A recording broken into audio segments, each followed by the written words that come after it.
Obrigado pelo convite, pela confiança. Para mim é uma alegria muito grande estar com vocês. Estava acompanhando de longe, o processo de formação que vocês se propuseram. E acho que é um respiro muito importante para a Igreja do Brasil e fico muito, muito feliz de participar com vocês desse momento.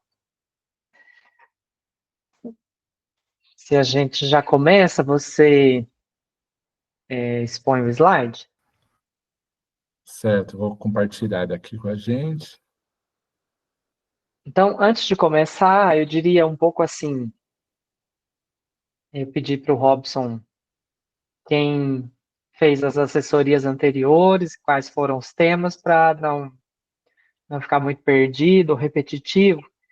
E aí fiquei pensando no que eu gostaria de ouvir, ou no que na minha trajetória de formação me fez caminhar mais no sentido da liturgia, e decidi fazer provocações. Então, trouxe não um conteúdo fechado, nem uma proposta muito clara, mas trouxe provocações, tentando fazê-las, sobretudo, a partir do Evangelho, e por isso gostaria que você se sentisse muito à vontade para fazer intervenções, perguntas, e todo mundo provocado a querer fazer coisas novas, né? Transformar o mundo. Esse era o pedido do Papa para a juventude, né? Vão e façam, tenham coragem, não tenham medo. Então, tentei um pouco ir nesse caminho de provocação. Vamos ver se dá certo. Então, o tema de hoje, o Robson já nos introduziu, é a relação assim que pode haver entre o ofício divino, nesse caso da juventude, e a missão e o nosso serviço no mundo. Então, a primeira pergunta que vai aparecer no próximo slide e eu gostaria que vocês um pouco reagissem, assim, pelo menos umas 3 pessoas, mas é uma pergunta não para responder objetivamente, mas é uma pergunta um pouco retórica, assim: por que nós rezamos? Por que nós oramos? Por que nós celebramos? Imagino que vocês já tenham conversado um pouco sobre isso, mas gostaria de ouvir 2, 3 pessoas sobre isso. Por que rezamos?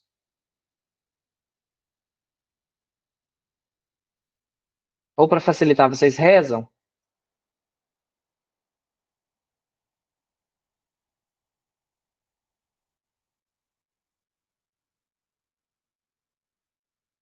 Não precisa ser todo mundo de uma vez só.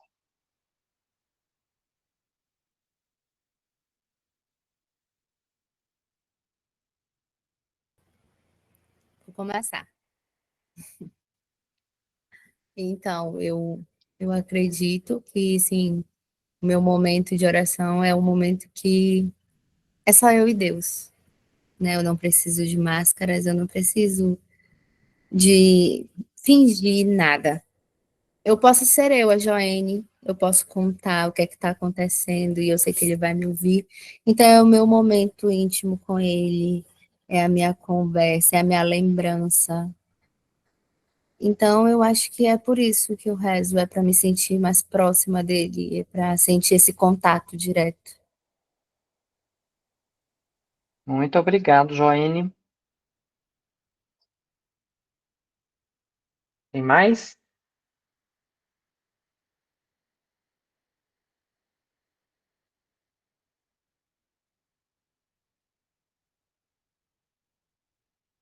Raimunda está dizendo para me conectar com Deus. Mais uma pessoa?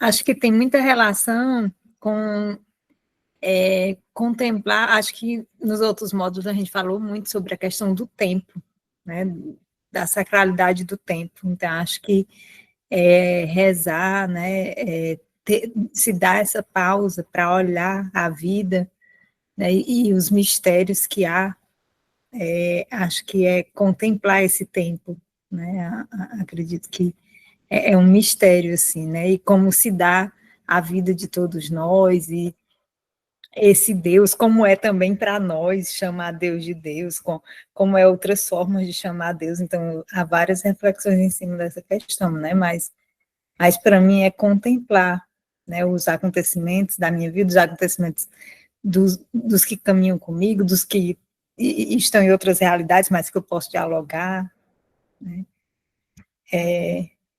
É um mistério, assim, uma necessidade. Uhum. Essa imagem que a gente vê no slide é uma imagem bastante conhecida. O nome dado a ela é a Orante. Está pintada na catacumba de Santa Priscila, em Roma. E agora, nesses últimos tempos, assim, que tem tido muita discussão sobre levantar a mão, não levantar a mão na oração do Pai Nosso, essa imagem tem aparecido muito, porque essa é a posição do corpo de quem ora, desde os primeiros cristãos, assim, né? Tem um antropólogo que diz assim que um homem em oração é como uma árvore de gestos. Quer dizer que a gente não reza só com mente, não reza só com palavras, mas reza com o próprio corpo, né? E aí acho que é importante, imagino que você já tenha conversado sobre isso, mas vou lembrando para a gente construir mais ou menos um fio, né? A oração não é uma coisa específica dos cristãos. Nós não conhecemos povo e cultura que não tenha religião, que não tenha oração. E aí vou fazer um passo grande, assim, para pensar uma coisa básica que vocês levantaram, mas que eu queria deixar mais evidente. A oração está sempre ligada com a vida. Sempre, sempre, sempre, sempre, sempre. O passo grande é o seguinte. A oração, ela, embora hoje, em várias tradições religiosas, existam estilos de oração que possam ser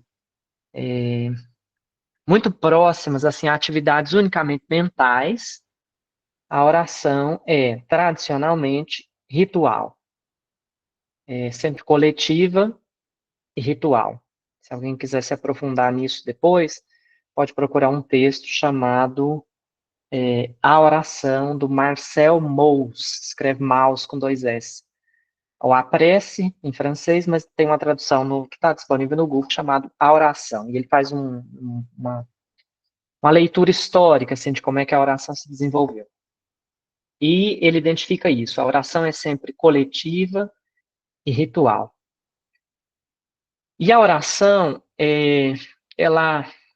a oração ritual, ela realiza uma inversão na lógica da vida. A nossa lógica temporal é assim, a gente nasce, cresce, se desenvolve, reproduz, morre. Na oração ritual, essa lógica é inversa. A gente morre para depois nascer. Sempre assim, parte da morte para a vida. Se a gente pensa na tradição cristã, o batismo é o mergulho na morte de Cristo. E a morte é a entrada na vida definitiva. Então, em todas as tradições religiosas, vai ter sempre essa inversão. O rito, a oração ritual, realiza a inversão que coloca a gente na morte, caminhando para a vida. Então, mortos, viventes, e não o contrário, que é o comum, normal. Vivos, morrentes, caminhando para a morte. Por que é importante pensar isso? Porque a gente sempre que vai rezar em torno das questões da vida. Na nossa mente, assim, quando a gente pensa em alguém que reza muito, geralmente a gente pensa na mãe, na avó, que reza pelo filho, pelo neto, que tem muitos problemas. Quando alguém está muito doente, reza. Quando alguém tem uma pessoa com dependência química na família, reza. E são sempre situações da vida que levam a gente à oração. Aí depois tem uma teologia que se desenvolve sobre, não, porque Deus nos ama, então a gente retribui esse amor com a celebração dele. Mas o que está na base é a nossa vida, né? O próprio salmista vai dizer que os mortos não te louvam, só os vivos. Então vamos adiante.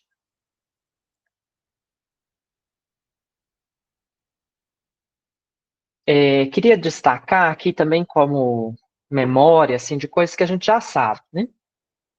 O Concílio Vaticano II fez uma reforma na igreja, mas a gente não escuta falando que o concílio reformou a igreja, a gente escuta falando que o concílio reformou a liturgia, porque a liturgia é que dá a cara da igreja, né?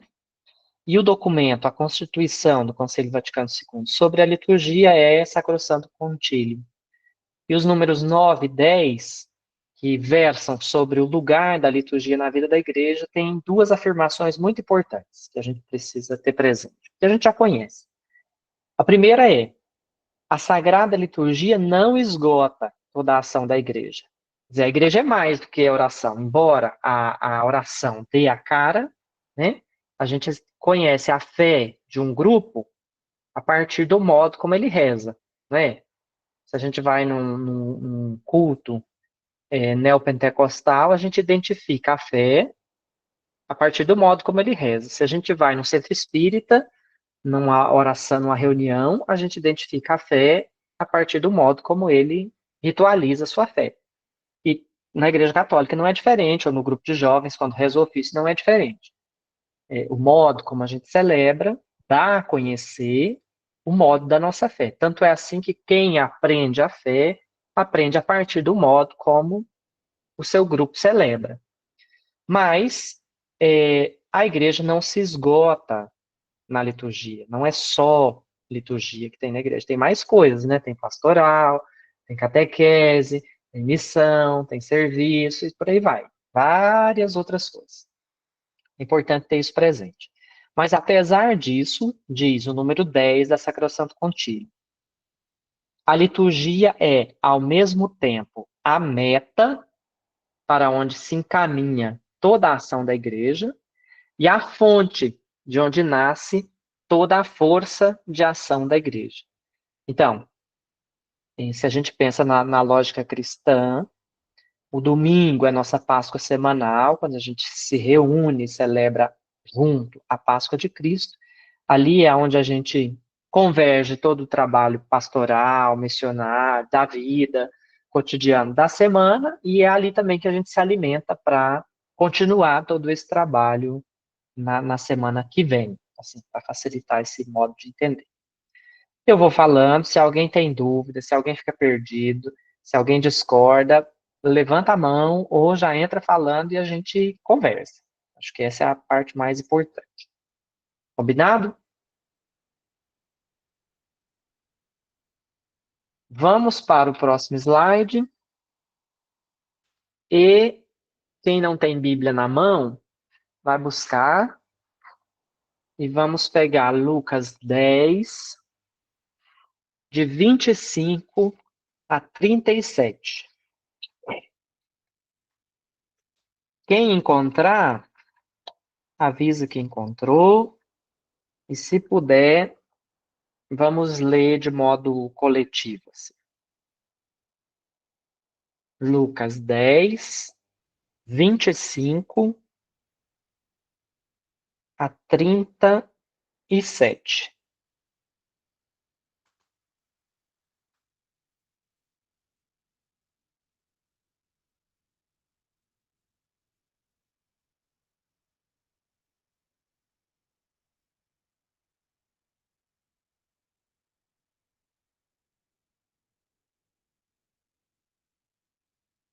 Quem pode começar a leitura?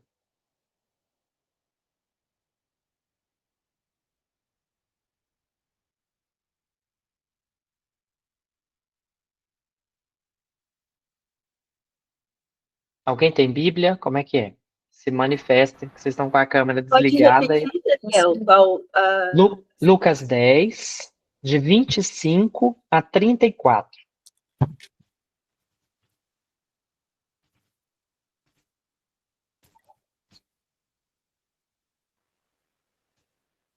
Deixa eu ver. Yuri, Pronto. Já tem alguém. Começar, não tem problema não, né? oi? Pode começar? Pode começar. Acho que eu desligar aqui. E eis que um legista se levantou e disse para experimentá-lo: Mestre, que farei para herdar a vida eterna? Ele disse: Que está escrito na lei? Como lês?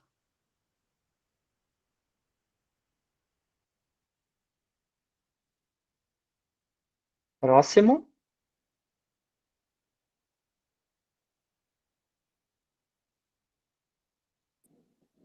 Respondeu ele: Amarás o Senhor teu Deus de todo o teu coração, de toda a tua alma, de todas as tuas forças e de todo o teu pensamento, e até o próximo como a ti mesmo. Falou-lhe Jesus: Respondeste bem. Faze isto e viverás. Mas o especialista em lei, querendo se justificar, disse a Jesus: E quem é o próximo? Jesus respondeu: Um homem ia descendo de Jerusalém para Jericó e caiu nas mãos dos assaltantes. Eles arrancaram tudo e os espancaram. Depois foram embora e o deixaram quase morto.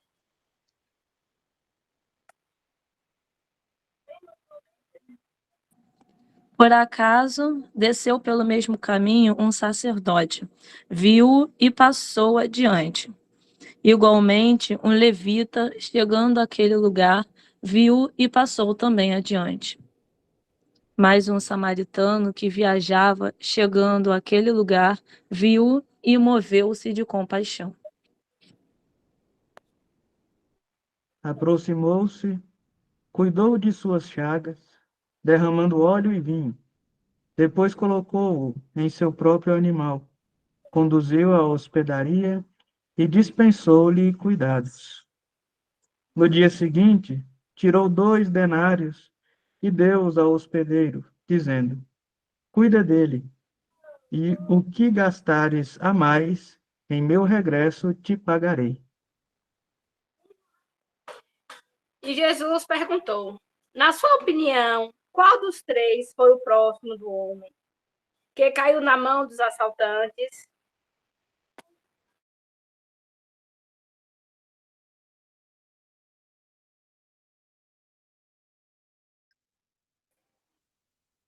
Ele respondeu: Aquele que usou de misericórdia para com ele. Jesus então lhe disse: Vai, e também tu faze o mesmo.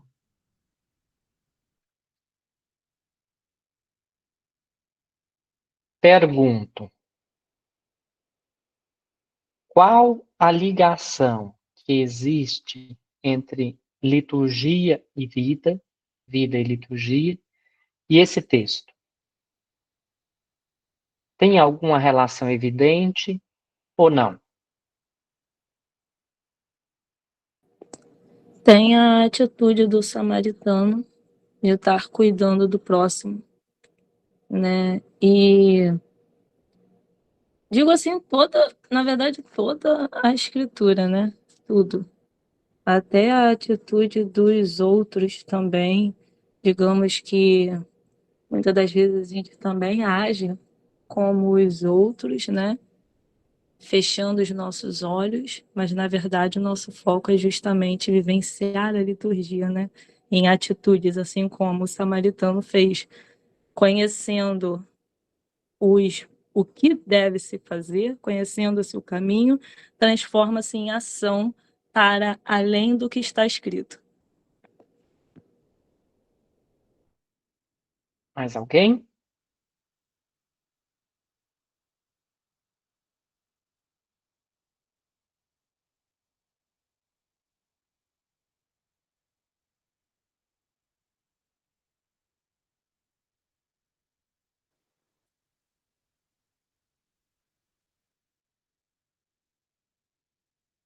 Aparecem de modo mais evidente 4 personagens, né?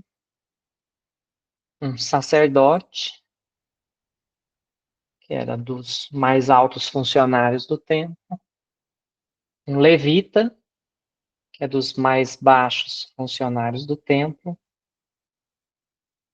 um samaritano, que era mal visto pelos que... Veja bem, esses dois entendiam muito bem o que era importante na liturgia, o que funciona, o que Deus gosta, né? E o samaritano, que era aquele de uma região impura, assim, os samaritanos são de uma região que ficou muito marcada pela última invasão, assim, então teve muita gente misturada, que não era judeu puro, segundo a compreensão dos judeus que estavam em Jerusalém, então eram gente assim meio suja, meio impura, meio não boa, né? Então aparece esse samaritano e aparece esse homem que foi assaltado. Aparece, antes de tudo, uma pessoa que conhecia bem a lei, você conhecia bem a Bíblia, né? Conhecia bem a Escritura, e pergunta para Jesus o que é preciso fazer para ganhar a vida eterna. Jesus fala, olha, você já sabe o que é. Ele responde, amarás o Senhor teu Deus. Então tá bom, faz isso e você vai viver. Aí ele, para não sair por baixo, pergunta para Jesus, tá, mas quem é o meu próximo? E aí Jesus dá essa resposta assim, magistral, né? E que ensina e mostra que a liturgia, se a gente pensa, eles vinham descendo de Jerusalém para Jericó. O costume era que o povo da classe sacerdotal ia para o templo e servia ali durante uma semana e depois voltava para sua casa. Então, deve ser mais ou menos isso, alguém que do serviço do culto religioso no templo voltava para sua vida normal. Não o contrário, alguém que vai da sua vida para o templo e por isso talvez tivesse um compromisso ali. Não, é alguém que já encerrou ali o seu compromisso e volta para sua casa, em Jericó. No entanto, vê alguém necessitado e passa por cima. E depois alguém que, em tese, não é boa pessoa, em tese, não frequenta o templo, em tese, não é de Deus, vê alguém que necessita e ajuda, né? Cura a ferida, leva para a hospedaria, paga as contas. Esse texto, depois vocês vão ler num artigo que o Robson vai compartilhar, foi escrito pelo padre Reginaldo Veloso, que muita gente conhece. E nesse texto ele trabalha a recordação da vida como estrutura do ofício divino. Para dizer essa coisa básica que se a liturgia não está ligada e comprometida com a vida, ela não vai te conduzir à salvação, que era essa a preocupação do legista, né? Como faz para herdar a vida eterna? Ama, tá, então vai e faz isso. Como é que faz? Desse jeito. Então, tenhamos isso aqui presente para a gente continuar a conversa. Alguém quer comentar alguma coisa? Sem medo, sem vergonha e rapidinho.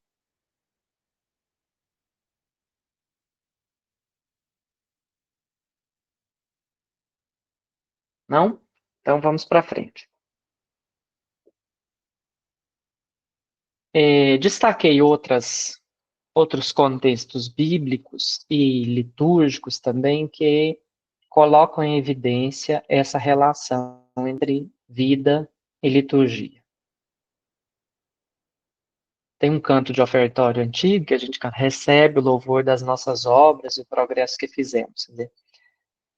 Se a gente não tem para oferecer a vida, só o rito não vai resolver. Essa é a questão. A carta de Tiago a gente conhece o irmão do Senhor, né? Parece que era primo de Jesus, foi o primeiro bispo de Jerusalém, e a carta dele é muito centrada nas obras da fé. Ele diz, religião pura e sem mancha diante de Deus e Pai é esta, assistir os órfãos e suas dificuldades, e guardar-se livre da corrupção do mundo. No Evangelho de Mateus, capítulo 5, versículos 23 e 24, a gente vai encontrar isso.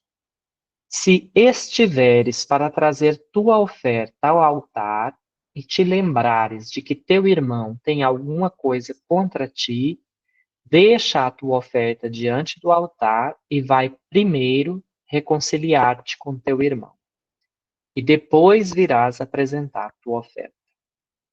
Na liturgia a gente vai encontrar isso de modo mais evidente no confesso.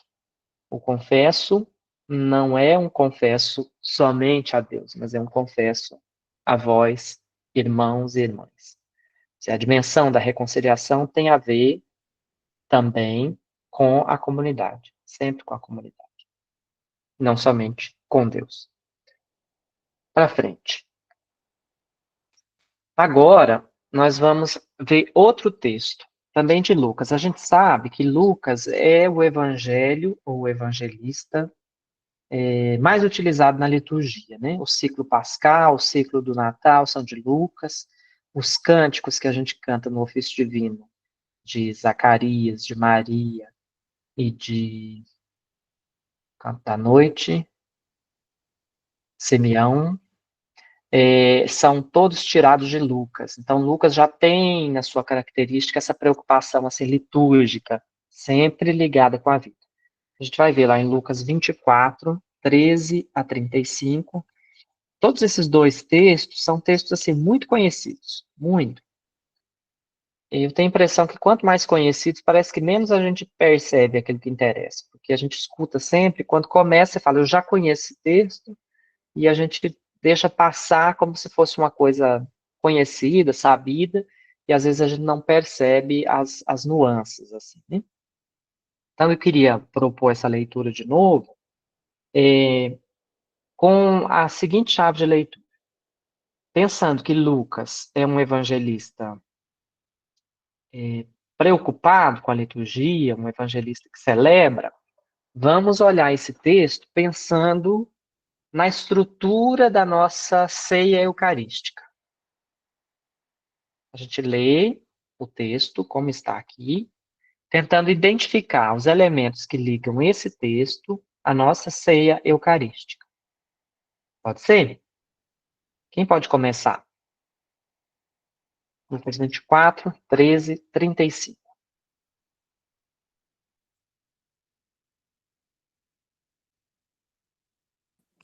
Posso começar. Nesse mesmo dia, 2 discípulos caminhavam para uma aldeia chamada Emaús, distante de Jerusalém, 60 estádios. Iam falando um com o outro de tudo o que se tinha passado. Enquanto iam conversando e discorrendo entre si, o mesmo Jesus aproximou-se deles e caminhava com eles.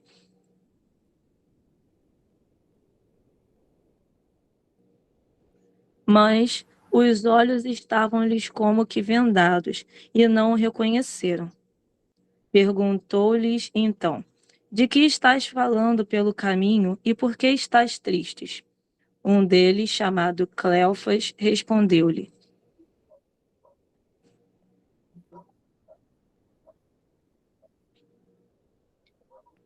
És tu, acaso, o único forasteiro em Jerusalém que não sabe o que nela aconteceu estes dias?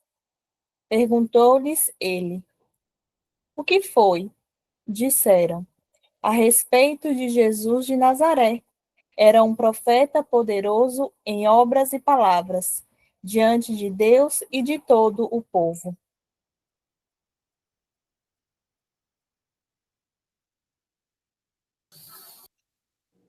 Nossos chefes dos sacerdotes e nossos chefes o entregaram para ser condenado à morte e o crucificaram. Mas esperávamos que fosse ele o libertador de Israel, mas, apesar de tudo isso, já faz 3 dias que tudo isso aconteceu.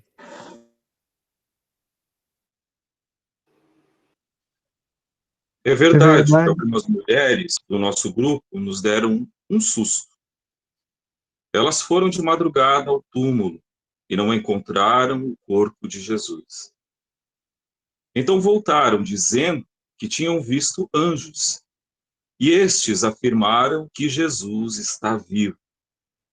Alguns dos nossos foram ao túmulo e encontraram tudo como as mulheres tinham dito, mas ninguém viu Jesus.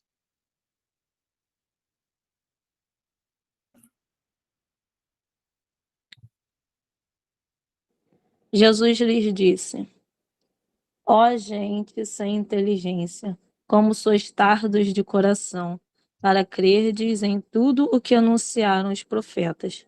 Porventura não era necessário que Cristo sofresse essas coisas e assim entrasse na sua glória?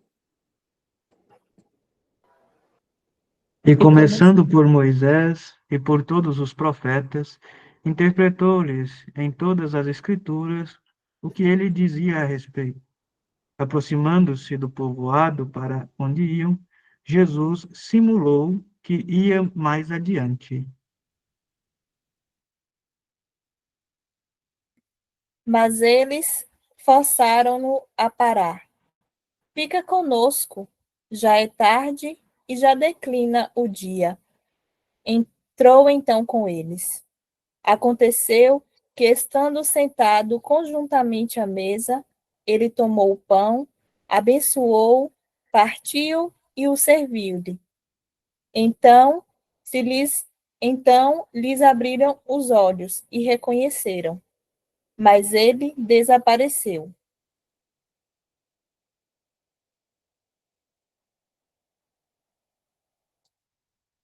Diziam então um para o outro: não se nos abraçava o coração quando ele nos falava pelo caminho e nos explicava as Escrituras? Levantaram-se na mesma hora e voltaram a Jerusalém. Aí acharam reunidos os 11 e os que com eles estavam. Todos diziam: o Senhor ressuscitou verdadeiramente e apareceu a Simão. Eles, por sua parte, contaram o que lhes havia acontecido no caminho e como o tinham reconhecido ao partir do pão. Quais são os elementos que a gente pode identificar aqui como parte das celebrações que a gente realiza? Seja missa, seja ofício divino, seja outra celebração.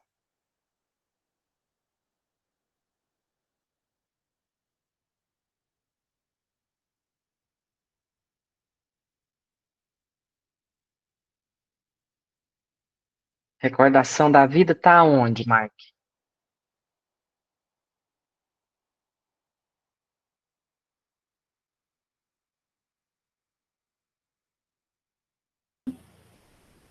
E o partir do pão. Isso. Então, duas coisas estão evidentes já. A recordação da vida, os dois caminhavam conversando sobre os problemas que tinham, e um peregrino se aproximou e eles partilharam com ele dos problemas que tinham.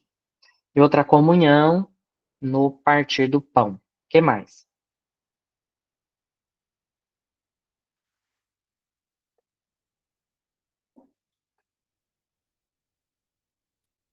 Eu vejo que é interessante, Dani, a questão quando eles convidam, né?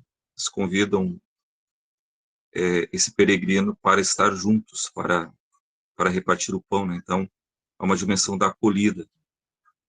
Interessante. Tem uma acolhida, tem uma prece, né? A gente reza muito no tempo pascal. Fica conosco, Senhor. Fica conosco. Acho que a escuta também. Que acontece aonde? No caminho, né? Porque eles precisam repetir toda a história sem se dar conta que era o Cristo, né? E também é bonita essa parte, porque Cristo não se apressa em cobrar para que eles enxerguem quem ele é, né? Mas esse mistério da descoberta vai acontecendo na escuta, na conversa, né, no diálogo. Eu acho muito Tem um, dia, bonita essa parte. tem um diálogo longo, né? Esse diálogo acontece nas nossas celebrações? Nem sempre. Fala mais. Eu escrevi um pouco isso esses dias na celebração da Páscoa que eu fui. Vou ligar aqui a câmera. Eu estava na celebração da minha comunidade de infância e acho que não lembro qual parte da liturgia, acho que era nas leituras. A minha mãe chega para uma amiga que ela reencontrou na celebração, né, cutuca, assim como dizem por aqui, e fala assim, como é que está a sua filha, né? E eu estava visitando a minha comunidade, longe também do contexto, né? E a celebração lá acontecendo, né? Aí minha mãe, ela vira a senhora e diz assim, tá do mesmo jeito. Aí eu fiquei curiosa, né? E perguntei baixinho assim, né, mãe, o que é? Aí ela, não, ela tá com depressão, a filha dela tá dizendo bem baixinho assim, né? Só que não era nem com medo de atrapalhar a liturgia. Acho que o medo maior era o tema, né? Eu vi como era delicado tratar dessa questão. Aí, não, ela está com depressão profunda.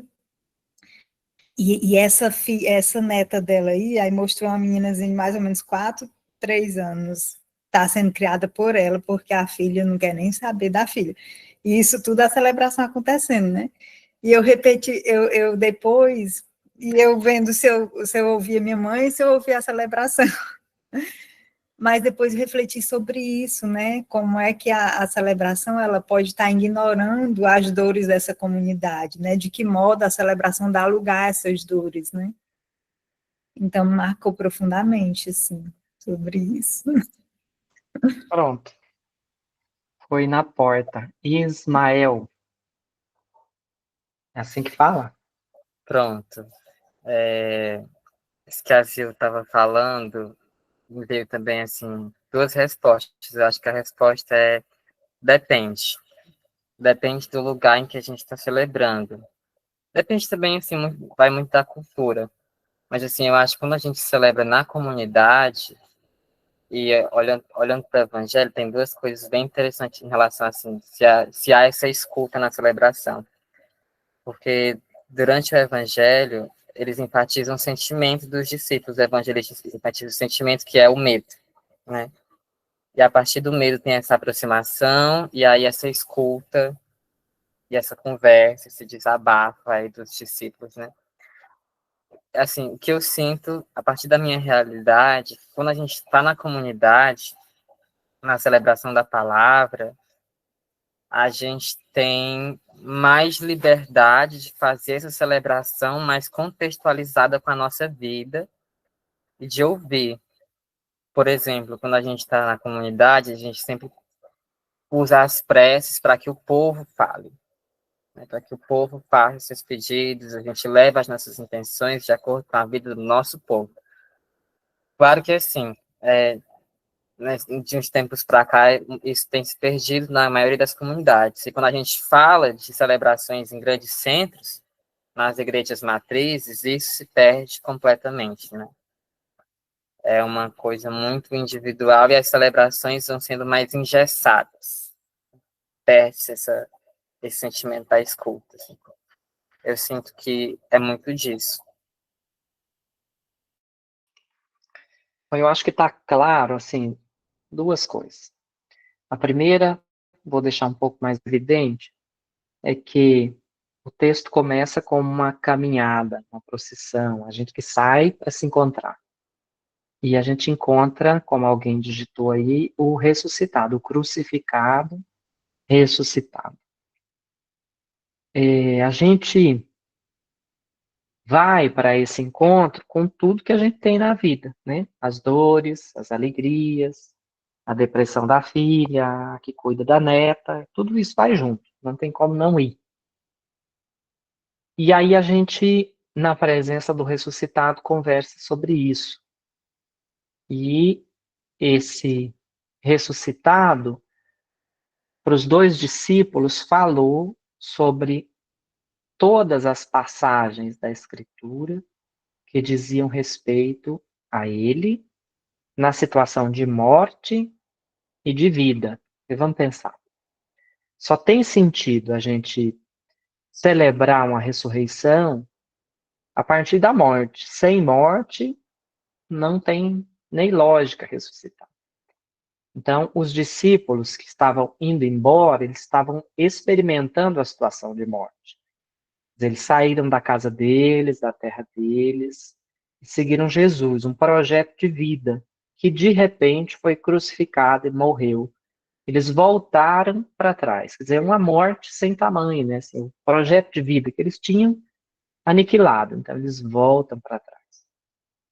Eles encontram alguém que, a partir da Escritura, consegue dizer, olha, mas a vida, a vida, a vida.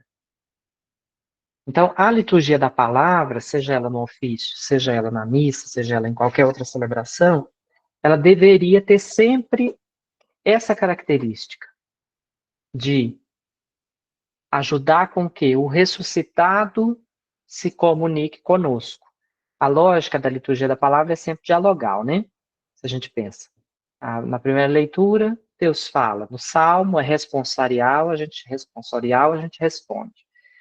Segunda leitura, Deus fala. A gente aclama o Evangelho, Jesus fala. Tem uma homilia, a gente entende com mais contextualização a palavra de Deus. Tem uma prece, a gente fala, a gente diz. E depois a gente professa a fé, fala, Senhor, é isso mesmo, é isso mesmo. Então a lógica da liturgia da palavra é uma lógica de diálogo, que, sobretudo no ofício da juventude, deve ser muito cuidado e muito valorizado, né? Se a gente consegue, na recordação da vida, garantir que a vida é trazida, a gente deveria também conseguir que o salmo que vai ser cantado diga respeito àquela condição da vida que nós, enquanto grupo, queremos celebrar. Que a palavra de Deus que nós vamos escutar seja uma palavra de Deus relacionada àquela condição que nós estamos vivendo nesse momento, seja de dor, de morte, seja de alegria, de ressurreição. Então tem sempre essa lógica. E Lucas, nesse evangelho, vai dizer isso, olha, tem uma caminhada, tem a vida, tem uma liturgia da palavra. Falou sobre todas as passagens da Escritura que diziam respeito a ele. E depois tem o partir do pão, que abre os olhos. Sem partir o pão, não tem como abrir os olhos. Eu penso sempre que Lucas aqui está retomando outras passagens de partilha de pão. Com gente que necessita, com gente que tem fome. Quer dizer, sem a partilha do pão na vida, a partilha do pão na celebração é meramente figura, é um ritual vazio de sentido. Então, cuidar para que a partilha do pão na celebração seja também a partilha do pão na celebração. E aí a segunda coisa que eu fiquei pensando, a partir da fala da Joene não, outra pessoa, que eu não vou lembrar o nome agora, Zilvânia, é o quanto o Espírito de Deus faz acontecer coisas que às vezes não estão previstas, né? O encontro da comunidade é o lugar onde Jesus vai se fazer presente e nos ajudar a ver a situação da comunidade que quer caminhar junto. Quer dizer, se na liturgia da palavra, se na prece, se na conversa não deu certo, foi naquela fofoquinha que você ficou sabendo a situação de alguém que está ali. E a partir da descoberta da situação de alguém que está ali, que a comunidade pode atuar coletivamente para criar condições de vida onde há mais condições de morte. É essencialmente para isso que serve a reunião. Onde 2 ou 3 está reunido, eu estou no meio. Alguém quer falar mais alguma coisa sobre esse texto? Ou sobre o que a gente conversou até agora? Robson, vai me orientando sobre o tempo. Perfeito, Daniel, ainda tem um tempinho. Beleza. Então, se ninguém diz nada, caminhamos adiante. Queria destacar uma coisa que depois vocês vão aprofundar no texto do Reginaldo, que a recordação da vida, no ofício divino, tem algumas funções que a gente, de algum modo, já falou. Eu imagino que o Padre Celso, quando falou sobre o mistério pascal de Cristo, abordou essa questão. A recordação da vida ajuda a gente a ler o mundo com um óculos que nos ensina a perceber o que é sinal da Páscoa de Cristo, que é mistério pascal de Cristo. Imagino que o Padre Celso tenha dito mais ou menos alguma coisa assim. Mistério pascal de Cristo é o Verbo de Deus que se encarna, que vive como nós, que tem uma missão, a missão do reinado de Deus, de anunciar o reinado de Deus. Por isso entra em choque com os poderes do mundo e é assassinado por esses poderes do mundo. Passa pela cruz, passa pela morte e é ressuscitado por Deus. Encontra os seus e depois é assunto por Deus aos céus. Né? Essa é a lógica. O que a gente tem a ver com isso, né? No fundo, a questão é essa. O que nós temos a ver com o mistério pascal de Cristo? De que modo nós participamos? A Ione, a irmã Ione Buist, tinha um exemplo muito legal, que ela pegava um tecido e dizia assim, imagine que cada um de nós somos uma linha dessa. Um dia o Verbo de Deus fez carne, quer dizer, se fez também uma linha dessa. Foi morto, foi ressuscitado e ascendeu ao céu. E quando ascende, aí ela ergue o tecido todinho. Diz o que aconteceu com a humanidade? Foi erguida com Cristo, a Deus. Então, essa é a nossa participação no mistério pascal de Cristo, né? O nosso mergulho na morte de Cristo. E a nossa participação na ressurreição dele tem a ver com isso que a gente chama de mistério pascal, que é o evento Cristo no mundo, né? A encarnação, a morte, a paixão, a ressurreição, a ascensão. Quando a gente entende que Páscoa não é somente a ressurreição, mas é a vida toda, é um Deus que se faz menino, que se rebaixa, é um Deus que morre na cruz, é um Deus que vive como nós, que sofre como nós, que chora como nós, e é também um Deus que é ressuscitado pelo Pai. A gente consegue olhar a realidade da vida toda, né? A minha mais íntima, é mais pessoal, mais alegre, mais dolorosa, como a realidade da guerra, a realidade da fome, a realidade da corrupção, a realidade da violência, e enxergar nessas situações sinais da Páscoa de Cristo. Sinais que me ajudam a pensar como o Verbo de Deus se encarna como nós e morre como nós, e passa por situações como as nossas, como ele vence, como ele supera tudo isso.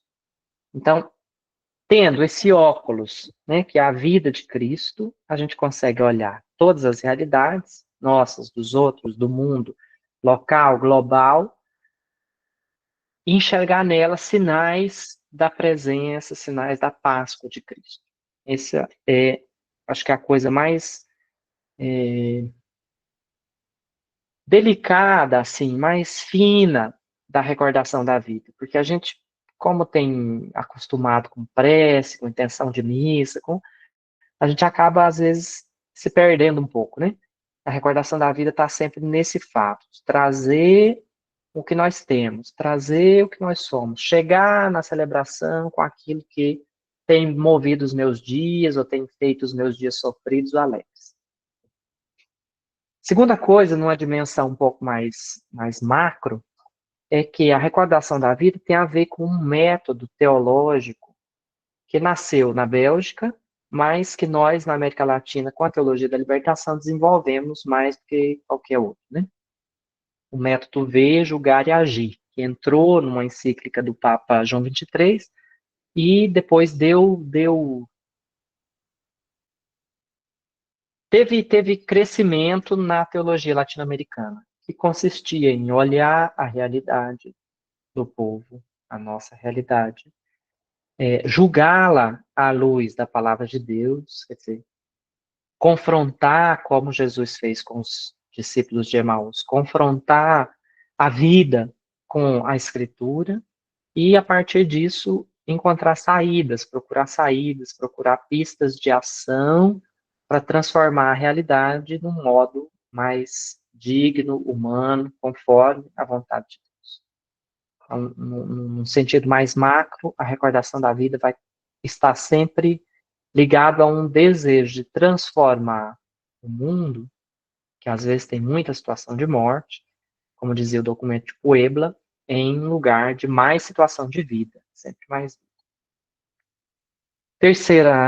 Terceiro aspecto assim, a destacar é colhido do documento 43 sobre a animação da vida litúrgica no Brasil, documento da CNBB, número 100, o Frei Faustino Paludo, que foi secretário lá da Comissão de Liturgia da CNBB, muitas vezes, diz que essa frase é do Dom Pedro Casaldário, entrou no documento, mas saiu do Dom Pedro Casaldário. Que a celebração é sempre a celebração da Páscoa de Cristo na Páscoa da gente. E a Páscoa da gente na Páscoa de Cristo. Então, aquelas dimensões, né? A gente identifica as nossas dores, as de Cristo, e as nossas alegrias, as de Cristo. E assim a gente lê a vida. Alguém quer comentar alguma coisa? Perguntar alguma coisa? Vamos adiante.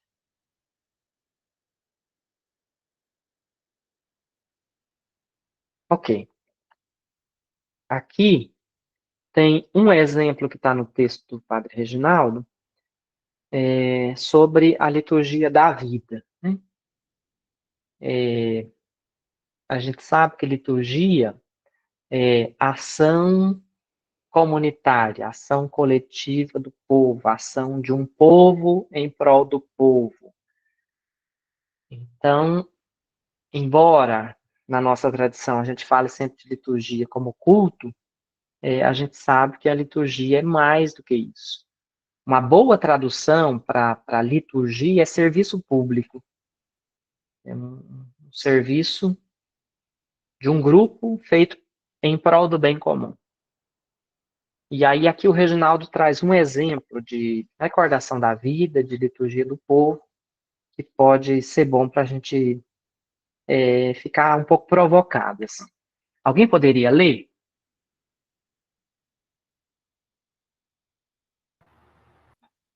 Eu viajava de João Pessoa à Areia, no interior da Paraíba, para um curso de liturgia com as irmãs franciscanas de Diligem, as mesmas da casa de Maristela, Avenida João de Barros, no Recife, lá pelos anos 80. Areia fica numa região montanhosa. O ônibus em que viajava, de repente, começou a subir a serra, gemendo de curva em curva, um esforço extremo que deveria consumir muito diesel. A certa altura da penosa subida, aparentemente bem idosas, subindo a pé, a muito custo, pelo lado direito da estrada, uma segurando a outra. O motorista, ao aproximar-se delas, para o carro e acena com o braço direito, sugerindo que subissem. As mulheres reagem prontamente, acenando com as mãos, para dizer que não, de jeito nenhum. Não tinham como pagar a passagem, é claro. E o motorista, que perceber exatamente do que se tratava, insiste, agora gritando e gesticulando para as pobres mulheres. Subam, podem subir, é por minha conta. Enquanto as velhinhas, com imenso esforço, vão subindo, uma adolescente negra, sentada na poltrona da frente, do lado esquerdo, assistia bem de perto ao que estava acontecendo. De repente, levanta-se, volta-se para trás, como que se dirigindo a todo o pessoal que lotava o ônibus, e espontaneamente grita para que todo mundo ouvisse. Esse motorista tem o coração para Deus. Agora tem muitos por aí. Não escutei o resto da frase. Mas nem precisava. O essencial já havia sido proclamado. Deus acaba de se manifestar na atitude solidária daquele motorista. E estava sendo motivo de glorificação na boca daquela menina. O amor estava sendo celebrado. Reginaldo Veloso. Isso.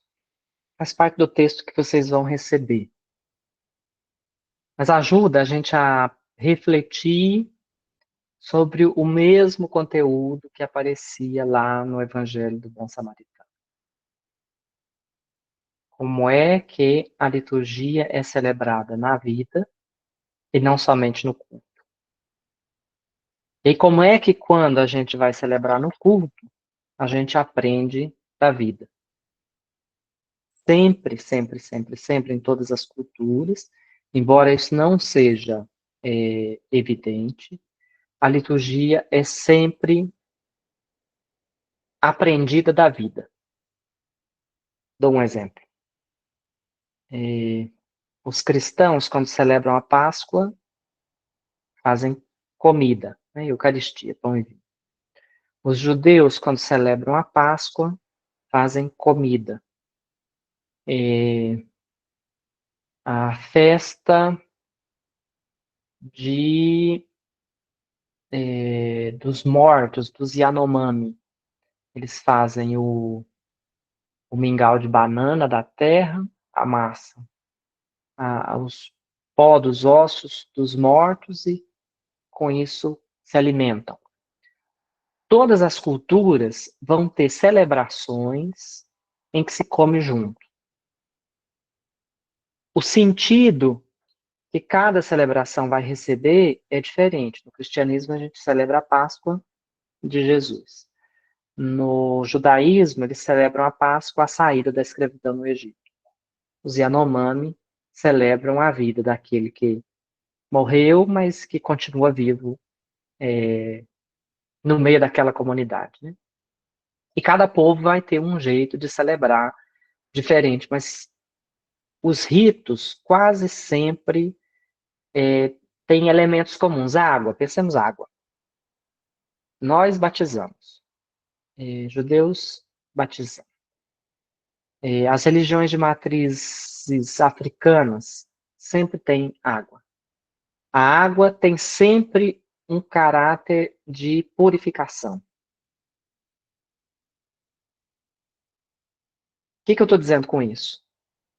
Que os nossos ritos, eles são aprendidos da vida. Eu lembro de um padre que eu gosto muito e pesquisa assim, antropologia ritual. Ele diz assim que antes não entendia por que bispo tinha que ter mitra, que coisa mais esquisita. Por que ficar copiando essas coisas do Império Romano? Porque... E depois que ele começou a entender que todos os chefes, qualquer tradição, vamos pensar nos nossos indígenas, eles vão ter um chapéu diferente, sobretudo quando vão realizar o rito celebrativo da fé ou da cultura deles, isso é normal, é da vida, não é que alguém inventou. Não, é das culturas humanas terem um chapéu. Então, ajuda a gente a celebrar bem quando a gente percebe que o rito que a gente celebra não é uma coisa que caiu do céu, ou que a gente vai inventar. Não, ele é da vida, parte da vida. E é só assim que ele vai ser mais verdadeiro. Vamos adiante?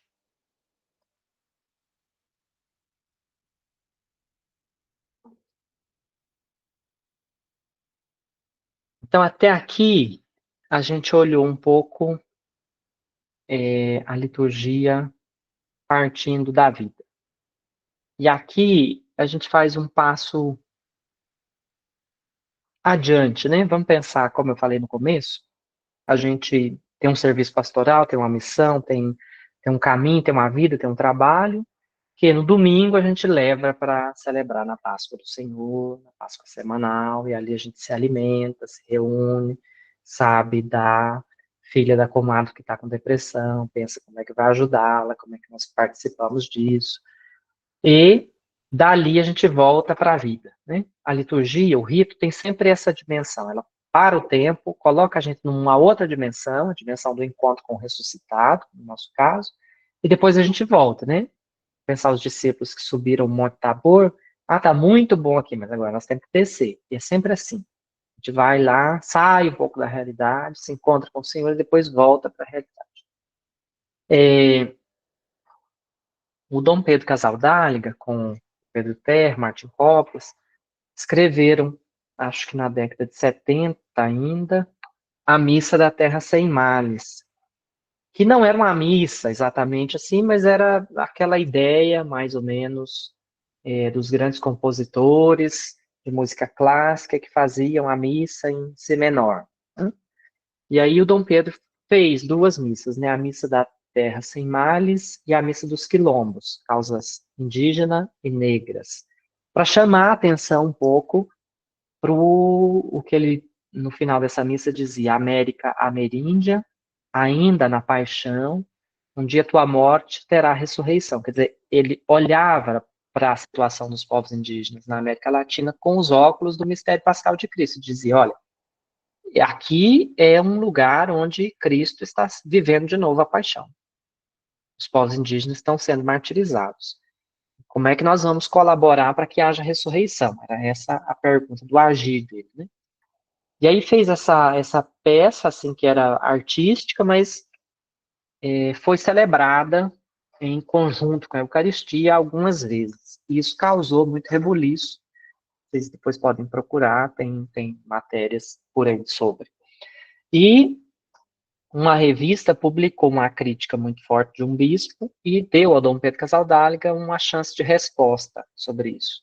E esse texto que está aqui é uma parte dessa resposta dele sobre essa missa da Terra Sem Males. Vou ler. Toda missa verdadeira, e aí quando a gente fala missa aqui, nós podemos pensar qualquer celebração litúrgica nossa. Hoje é muito marcado e muito mais evidente a missa. Mas se a gente pensa na oração cristã dos primórdios, nós vamos encontrar sempre a oração dos salmos durante a semana, que é a lógica do ofício divino.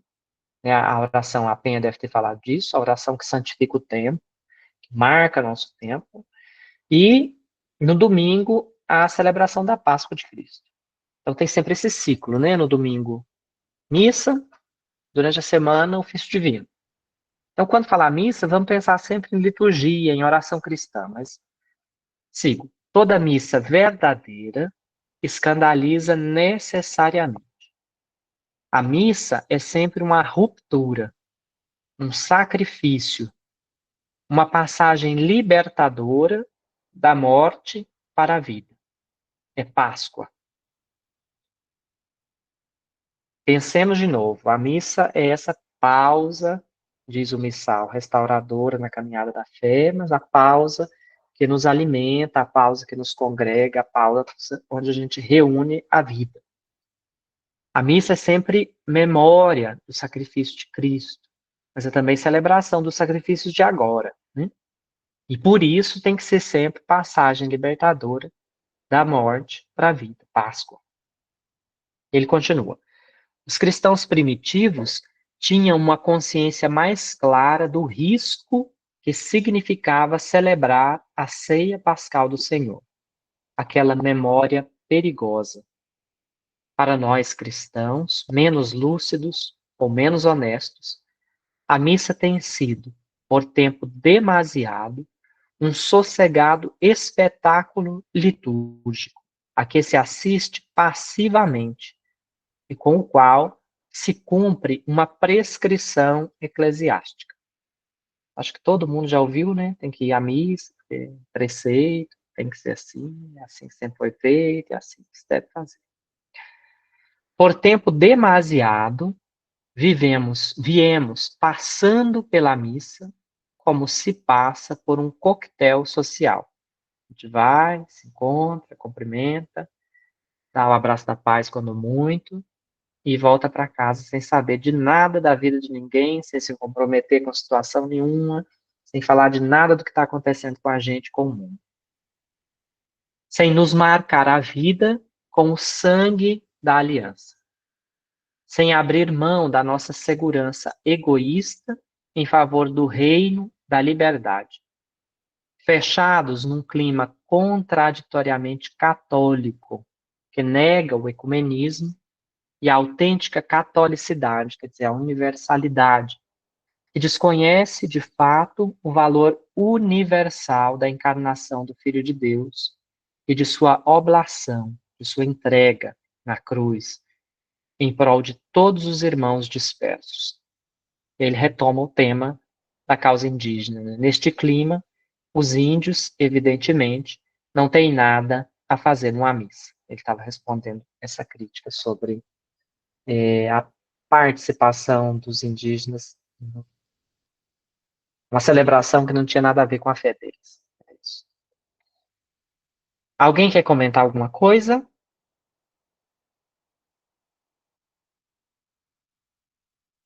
Vamos adiante. Aqui é mais uma propaganda que eu acho que merece ser conhecido e estudado, e acho que é da coisa mais delicada, mais fina, mais sublime que nós temos sobre formação litúrgica hoje. É o último documento sobre formação litúrgica do Papa Francisco, Desidério Desiderare. Aí no número 8, ele diz uma coisa que ajuda a gente a pensar muito bem como que tanto a liturgia quanto a missão são prolongamentos da ação de Cristo. No fundo é isso, nosso papel no mundo, né? Celebrando ou trabalhando, a nossa missão de cristãos é prolongar a ação de Cristo no mundo. Quem pode ler?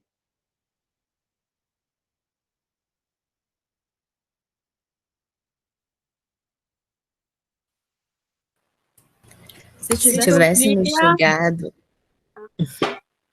Pode ler, Joana.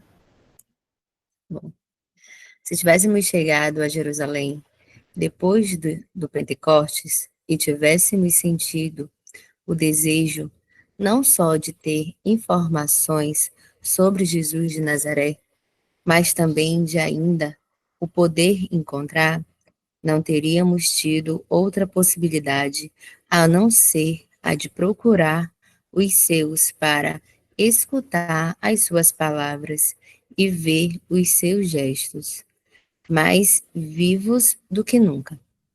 Não teríamos tido outra possibilidade de um verdadeiro encontro com ele a não ser daquela comunidade que celebra. Por isso, a Igreja sempre guardou como o seu tesouro mais precioso o mandato do Senhor: fazer isto em memória de mim. Vê que compromisso grande a gente assume quando se dispõe a celebrar. A gente assume o compromisso de dar espaço para que o Senhor seja visto nos seus gestos e nas suas palavras. Fazer isto em memória de mim. Eu acho que valeria a pena acrescentar uma reflexão, que é a seguinte: Jesus entrega pão e diz, isso é o meu corpo. Entrega vinho e diz, isto é o meu sangue. E depois, isso na ceia. E depois diz, façam isso em memória de mim. Façam isso em memória de mim pode ser interpretado só como nós temos interpretado. Como repetir os gestos e as palavras de Jesus de modo ritual. Agora, a teologia que ninguém, mesmo os mais conservadores, sustentam, é que a ceia é prefiguração da cruz. Que a gente só pode entender a cruz a partir da ceia. Então, quando Jesus fala, isto é o meu corpo, isto é o meu sangue, que é dado por vocês, façam isso em memória de mim, também Jesus está dizendo para nós, vão e dão o corpo e o sangue de vocês. Isso é fazer memória de mim. Então, é uma dimensão de prática de vida. Se a gente pensa nos mártires, o martírio não é nunca o dia da morte, o dia em que é assassinado. O martírio é a vida. Quer dizer, é por conta da vida doada que a irmã Dorothy é Marte. É por conta da vida doada que o padre Josimo é Marte. Não é porque foi assassinado naquele dia. Não é porque tem uma vida de testemunho de Cristo. Que viveu em memória de Cristo a vida toda. Última slide.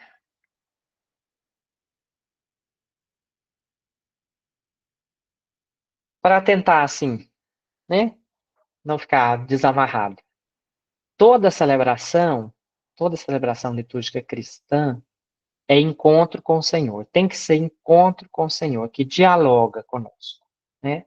Um encontro onde eu falo e eu escuto. Tem que ser. Isso está na estrutura, isso está na raiz da liturgia cristã. Os textos bíblicos, a eucologia são as orações, quando na missa tem oremos.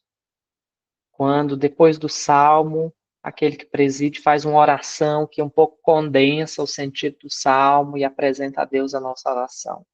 As preces, a oração eucarística, a bênção, a gente chama isso de eucologia.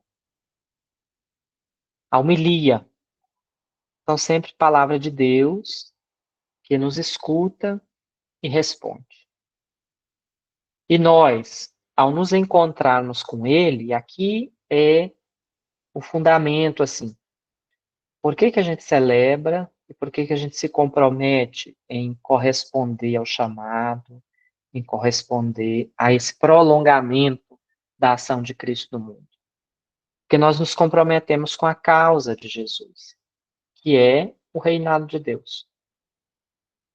O primeiro anúncio, o último anúncio de Jesus está sempre ligado com o reino de Deus. Convertam-se, crede no Evangelho, porque o reino de Deus está próximo.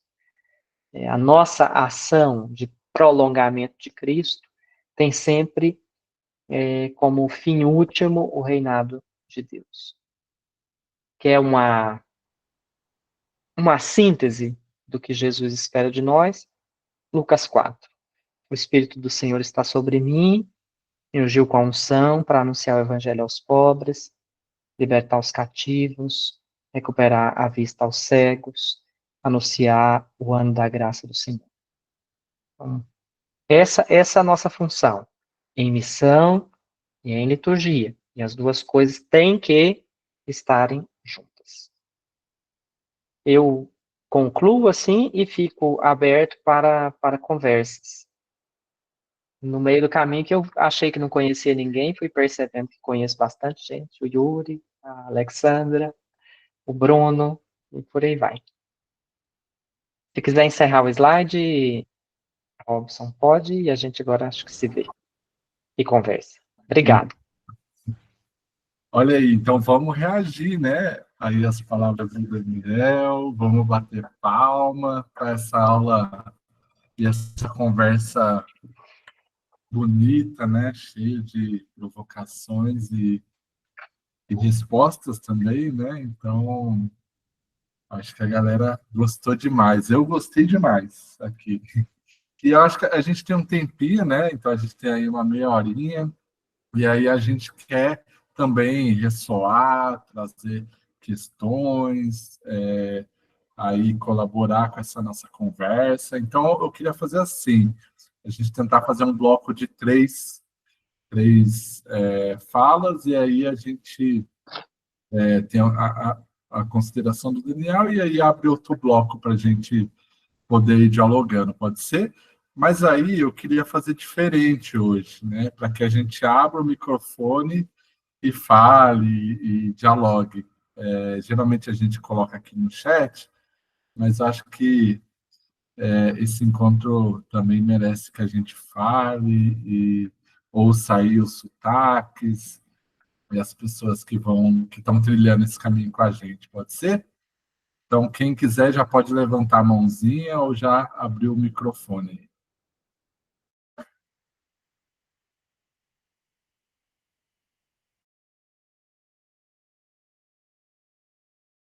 Bora lá, Rosa.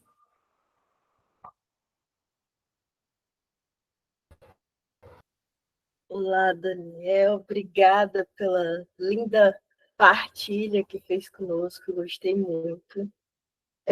Me tocou de diversas maneiras em muitos lugares. Acho que abriu várias camadas assim, no que a gente vive enquanto igreja, nossa atuação, e o que a gente vê também, o que a gente sente. E aí, eu fiquei refletindo durante a sua fala sobre essa nossa vivência mesmo de ritos, em que a gente muitas vezes emerge e acaba nos tornando os discípulos de Emaús também. Muitas vezes a gente nas missas, nas celebrações, nas pressas de organizações da comunidade, a gente muitas vezes esquece ou não consegue enxergar Jesus no meio de nós. E existe um debate muito forte, pelo menos aqui na Igreja do Nordeste, não sei se... Na Igreja do Nordeste não, na Igreja do Piauí, né? Que é muito bem localizada, mas eu acredito que é algo do Brasil no geral, no sentido de pensar o que é litúrgico e o que é antilitúrgico. Eu acho que essa palavra antilitúrgico está em voga, né? Está muito na moda na nossa igreja. E tu vens nos reanimar e nos ensinar a entender essa liturgia enquanto comprometimento com a vida ou com celebração na vida. E aí eu queria que tu desse essa luz para nós, a tua visão sobre essa questão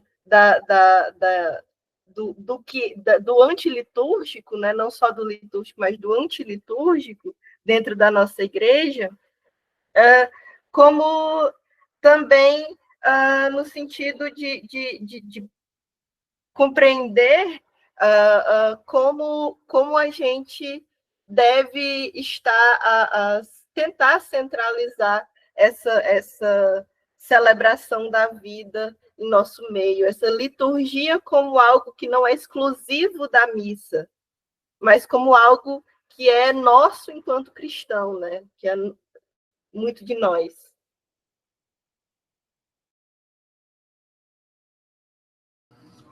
Obrigado, Rosa. Mais alguém? Opa! Pronto. Eu sou o Bruno, tá? Tem outro nome aí, mas podem me chamar de Bruno. Daniel, saudades, querido. Que prazer te encontrar por aqui. E aí, a minha pergunta, né, digamos assim, eu queria que você desse o seu ponto de vista. Você, como músico, vai ser perfeito também para responder essa pergunta. Assim, o nosso ofício divino, ele é um instrumento muito belo. E, assim, nas vivências do grupo de base da Pastoral da Juventude, aqui no Ceará ele é muito forte. A gente acompanha, o ofício divino acompanha muito a gente, né? E aí,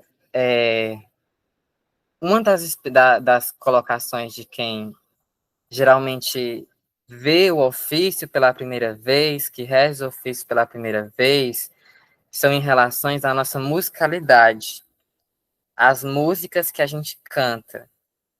Que tem algumas orações nossas em que a gente canta músicas do ofício, a gente canta Legião Urbana, a gente canta Tocando em Frente, a gente canta Belchior.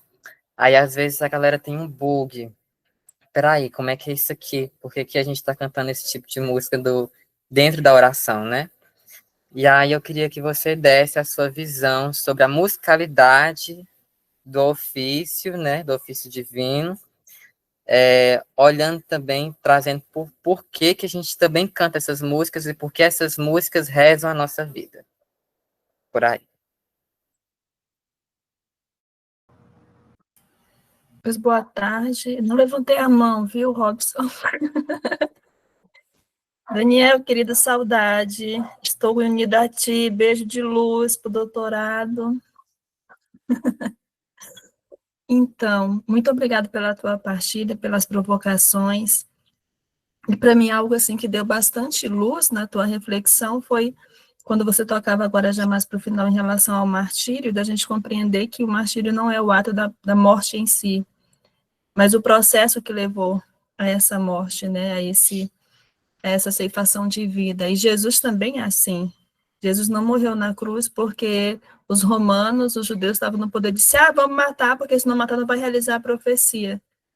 Mas toda a sua vida foi esse ato, e a gente, pelo menos eu, vou percebendo nas nossas liturgias que muitas vezes se é dado ênfase em uma pregação, digamos assim, em uma homilia em que se volta só para o ato da cruz, da morte de Jesus ali, e não se olha esse processo que levou a coerência de Jesus, a entrega de Jesus, como um resultado de um processo, de uma coerência daquilo que se vai vivendo, né?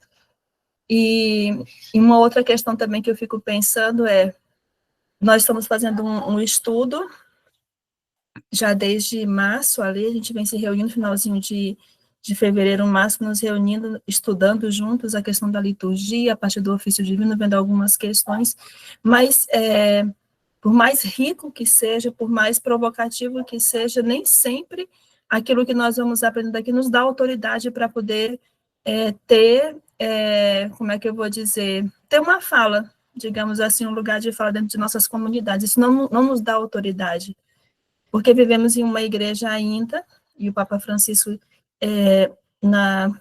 no último, como diz, agora no documento final do sínodo também destaca essa dimensão, que é a preocupação com a centralidade na pessoa do sacerdote, né, no clericalismo. Então, é como se o único estudo que tivesse autoridade, a única pessoa que tem conhecimento, ninguém mais é digno disso, é o sacerdote. E ele se apropria desse poder de realeza para submeter os seus súditos a realizar isso. Então, ele diz, ele define, acho que até mais que o direito canônico, o que é o que não é preceito, o que é o que não é pecado. E aí de nós se questionarmos algumas coisas, né? Então, assim, eu falo isso para poder dizer assim, como é que a gente pode, com sabedoria, irmos nos apropriando de nossos lugares, tomando, sendo consciente dos nossos lugares para gerar alguma mudança? Porque por mais estudo que eu faça, por mais conhecimento que eu tenho dos documentos da igreja, da palavra, tudo isso, eu sou só uma religiosa, eu sou só uma leiga, eu sou só um jovem da pastoral da juventude, apaixonado por isso ou por aquilo, mas isso não me dá autoridade, nem me valida diante da minha comunidade, que já me olha torto também. Então, é mais uma reflexão para a gente ir pensando, e muito obrigada. A Maria do Socorro aqui no YouTube, ela disse assim: creio que a estratégia que nos ajude a garantir o abraço da fé e a vida é intensificar a celebração da fé em pequenos grupos. Assim se garante conhecer os rostos, as histórias, as dores e as alegrias. Então, eu abro também a palavra aí para o Daniel, para ele ajudar nessas reflexões. Muito obrigado. A Socorro é a nossa Socorro, Alexandre, ou é outra? Socorro! Obrigado, Rosa Maria, Bruno, Alexandre, Socorro. Eu acho que, de algum modo, a gente vai conversando e se respondendo, né? Assim, porque a Rosa Maria destacava a questão o que é litúrgico e o que não é litúrgico. E aí a Alexandra, lá na frente, falou assim, mas mais do que o direito canônico é o padre que define o que pode, o que não pode, o que é pecado, o que é litúrgico, o que não é litúrgico. Então, depende muito da esquizofrenia de cada padre, assim, né? Vamos ser franco. Nesse contexto que a gente está, do clericalismo, escrachado como está, eu penso assim, que a gente, olhando a história, a gente tem que pensar várias coisas. A primeira é que Jesus, quando celebra e não celebrou só a última ceia, né? A gente fala da última e fala última porque teve outras antes, né? Muitas partilhas de pão. Então, os discípulos eram habituados a celebrar com Jesus. E depois, diz o Papa lá na Desiderável número 8 que a gente leu, se a gente quisesse ver Jesus, a gente ia na comunidade que celebra, porque lá se repetia os gestos e as palavras. Agora, os gestos e as palavras, quer dizer, o rito, ele é sempre herdado. Mas ele também sempre é adaptado conforme quem vai fazer, conforme a cultura. Isso aconteceu no mundo de vários modos, né?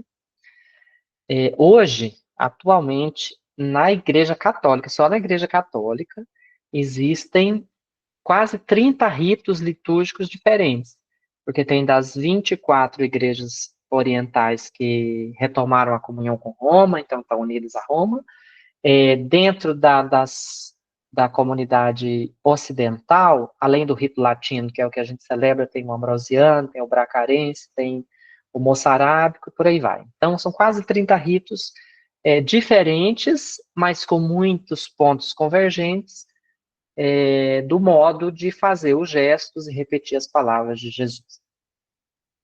Agora, a Igreja Romana, sobretudo, tem muito medo da pluralidade, né? Tem muito medo da divergência, tem muito medo do que é diferente, e por isso tem um bispo francês já morto que escreveu que quando o Carlos Magno, acho que no 8º século, era chefe da parte do Império Romano, que já não tinha mais a sede em Roma, ele quis unificar o rito de Roma em toda aquela parte do Império. Ele mandou fazer uma pesquisa sobre o que os padres que celebravam esse rito entendiam sobre o rito que celebravam. E descobriu que eles entendiam muito pouco.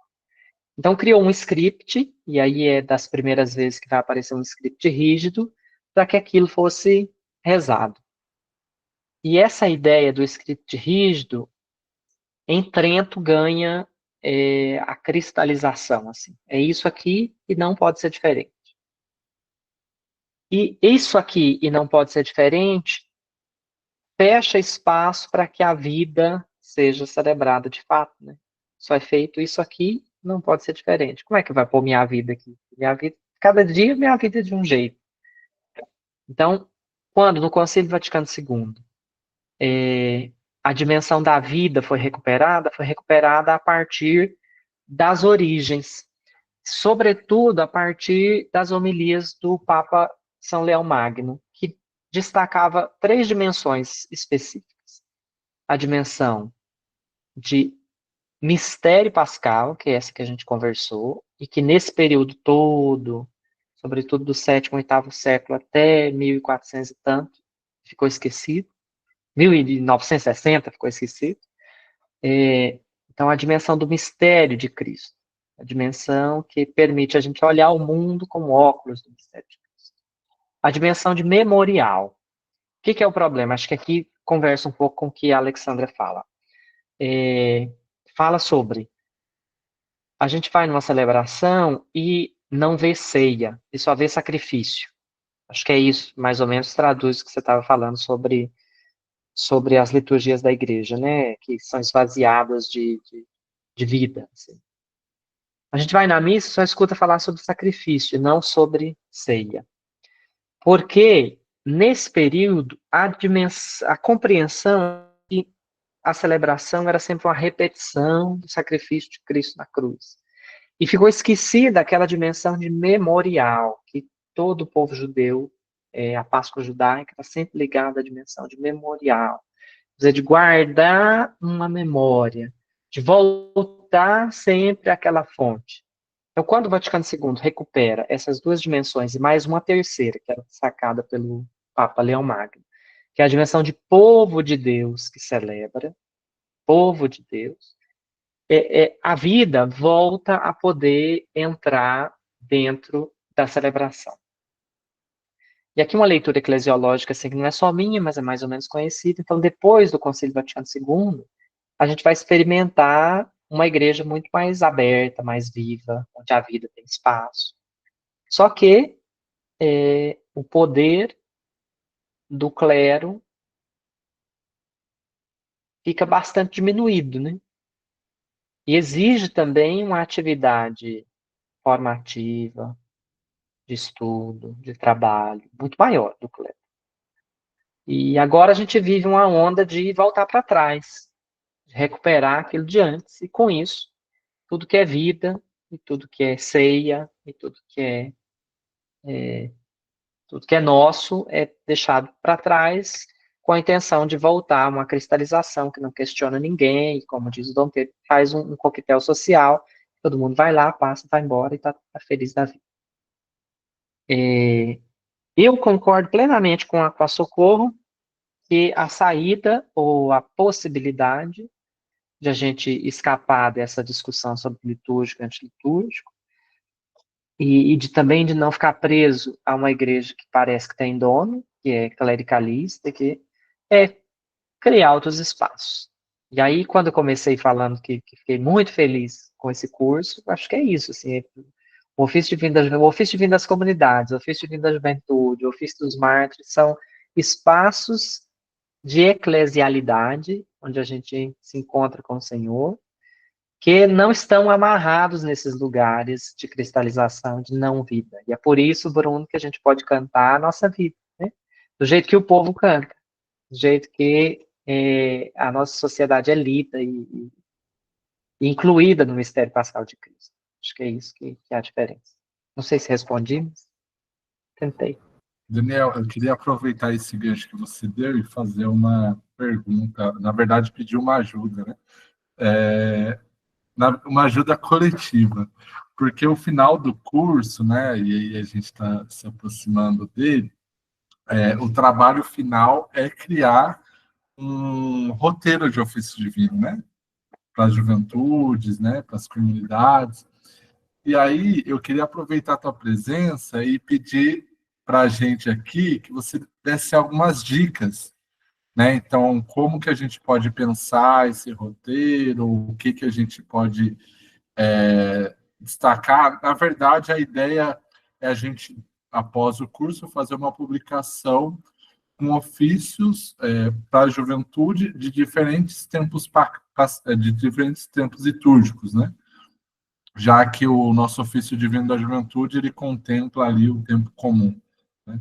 E aí é um apelo das pastorais da juventude que a gente está também tentando suprir com esse curso, né?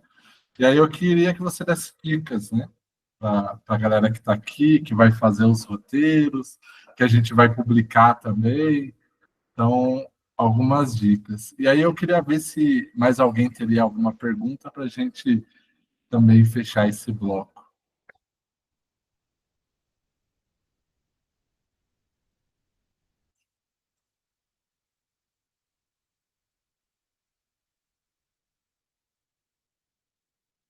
Mais alguém? Pode levantar a mão, pode falar. Se quiser escrever, fiquem à vontade.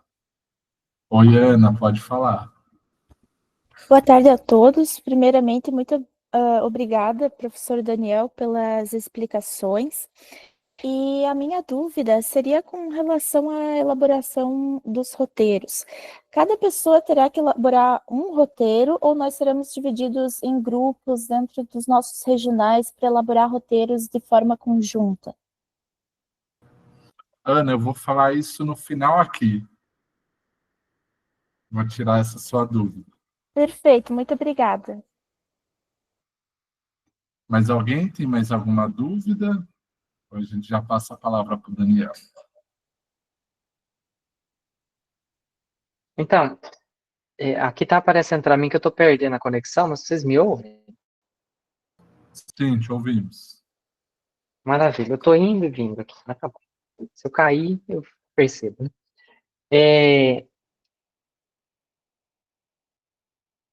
Quando o Robson me convidou, a última coisa que estava na lista era isso, né? Pensar a estrutura do ofício. E eu fiquei pensando assim, depois da fala da Penha, eu imagino que a estrutura, como está proposta no ofício divino, está na cabeça de cada um. E aí pensei, o que não pode faltar? Não pode faltar a palavra de Deus, não pode faltar a vida. Pensei, palavra de Deus não vai faltar, tenho certeza. Agora, vida pode ser que a gente tenha dificuldade, ou às vezes coloca, como o Bruno falou, a gente coloca a vida lá. Mas aí alguém pergunta, a gente fala, por que que nós ficamos cantando esse negócio aqui? Não tem nada a ver. Então, essa conversa que eu tentei motivar hoje, o texto que depois o Robson vai compartilhar, é sobre a vida, que vai entrar na celebração, sobre a vida. Acho que é isso que não pode faltar. O esforço do ofício divino, desde o começo, foi muito de ter a vida, de ter a cara, de ter a cultura. Se a gente pensa na liturgia das horas, como estava prevista, como existe, como é, e também como é celebrado desde o começo, no Novo Testamento tem vários hinos que são hinos das liturgias dos primeiros cristãos. E eles estão, assim, na liturgia das horas, estão também no ofício divino. Mas se a gente pensa que um canto de abertura da liturgia das horas é, em primeiro lugar, um texto, né? Essa liturgia das horas traduzida no Brasil. Foi traduzido um texto, e depois cada um canta como pode. No ofício divino é o contrário. No ofício divino a gente pega um bendito que o povo canta e depois pensa o texto. Então está em primeiro lugar uma prática celebrativa do povo, com uma melodia do povo, com o jeito do povo fazer. Essa é a coisa que faz com que a gente se sinta parte da celebração. É o nosso jeito de ser dentro da celebração. Essa é uma coisa. Segunda coisa, caprichar mesmo, assim, para que a recordação da vida não seja uma leitura de uma coisinha qualquer, não seja uma motivação de intenção, mas que a recordação da vida seja sempre um espaço onde a vida vai aparecer. E não só de quem preside. Eu lembro, minha memória de recordação da vida mais bonita, uma semana de liturgia, a semana acontece de segunda a sexta-feira, termina na sexta-feira, meio-dia. Na quinta-feira à noite sempre tem uma festa. E teve um ano que teve uma festa, e a gente bebeu, e dançou, e foi bom. E o Reginaldo Veloso estava vivo. No outro dia, no ofício da manhã, uma capela circular, assim, umas 100 pessoas, o Reginaldo levanta.